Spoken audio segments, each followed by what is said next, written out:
Ukrainian troops in Britain training for the war against Russia's invasion. The UK Ministry of Defense released video of Operation Interflex this week. On Wednesday, the United States Special Envoy to Ukraine and Russia arrived for talks in the Ukrainian capital. We're going to listen. We understand the need for security guarantees. It was very clear to us the importance of sovereignty of this nation and independence of this nation as well. And part of my mission is to sit and listen. Kellogg's visit comes on the heels of U.S. Secretary of State Marco Rubio's meeting with his Russian counterpart in Saudi Arabia's capital, Riyadh. On the agenda were efforts to end the war, despite no Ukrainian officials in attendance.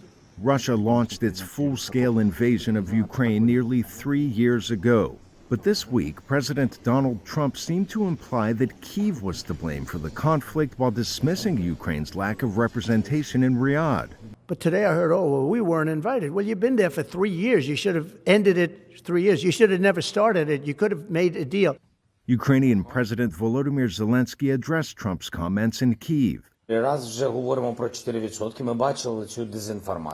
have seen this disinformation. We understand it comes from Russia. Unfortunately, President Trump, with great respect for him as a leader of the American people, lives in this disinformation space. Trump later Wednesday took to his social media platform to call Zelensky a dictator, claiming he has single-digit approval ratings at home despite internal Ukrainian polling showing his favorability over 50%.